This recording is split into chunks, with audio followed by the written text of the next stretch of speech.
টেক্সাসের আর্লিংটনের এই Dallas stadium থেকেই দুইবারের champion France ও ২০১০ সালের শিরোপাজয়ী স্পেনের মধ্যে একদল উঠবে ফাইনালে।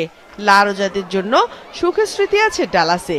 এখানেই শেষ ষোলোতে পর্তুগালকে বিদায় করে কোয়ার্টার ফাইনালে উঠেছে তারা। সবশেষ ম্যাচের পর ৮ দিনের বিরতিতে সাবেক দুই চ্যাম্পিয়নের সেমিফাইনালের আয়োজন সফল করতে শেষ মুহূর্তের প্রস্তুতি চলছে ডালাসে।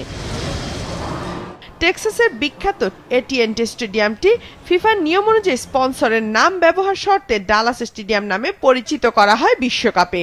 আসরের সবচেয়ে বেশি ৯ ম্যাচ ভেন্যু এটি।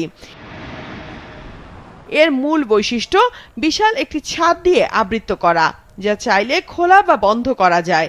এজন্য প্রায় ১২ মিনিট সময় লাগে। ইনডোর হওয়ায় বিশ্বকাপের আগে কলোরাডো থেকে ঘাস এনে বিশেষ হাইব্রিড পিচ বসানো হয়েছিল। আধুনিক গ্রোথ সিস্টেম ব্যবস্থায় ছাদ থেকে কৃত্রিম আলোর ব্যবহার করা হয়। প্রাকৃতিক ঘাসগুলোকে সতেজ রাখতে ছাটার পাশাপাশি ছিটানো হয় পানি। ফ্রান্স ও স্পেন দু দলেই বিশ্বসেরা খেলোয়াড়রা রয়েছে, তাই তাদের সেরা মাঠটাই দিতে চাই। বিষয়টা শুধু সবুজ ঘাসের উপরই নির্ভর করে না, খেলোয়াড়দের খেলার উপযোগী হতে হয়। এজন্য বছরের পর বছর ধরে গবেষণা ও কঠোর পরিশ্রম করা হয়েছে। সেমিফাইনালের আগের প্রস্তুতির জন্য ৮ দিন সময় পেয়েছি। ম্যাচের জন্য ড্রেসিং রুম, লকার রুমগুলোকে ফ্রান্স ও স্পেনের আলাদা রং লাগানো হচ্ছে। প্রয়োজনীয় এক্সারসাইজের সরঞ্জামগুলোকেও সাজানো হচ্ছে নতুনভাবে। ২০০৯ সালে যাত্রা শুরু করে স্টেডিয়ামটির ধারণ ক্ষমতা ৮০,০০০-এর বেশি হলেও ১ লাখ পর্যন্ত বাড়ানো যায়।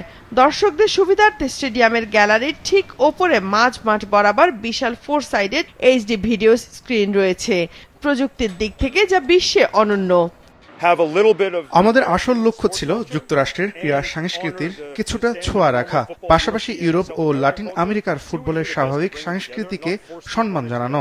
একসাথে মিলিয়ে সেরা কিছু দিতে চেয়েছি, যেমন ওয়ান্ডার ওয়াল ও কান্ট্রি রোড টু দ্য স্টেটসের থিমগুলো নেয়ার চেষ্টা করছি। আমার মনে হয় এটা অসাধারণ হয়েছে।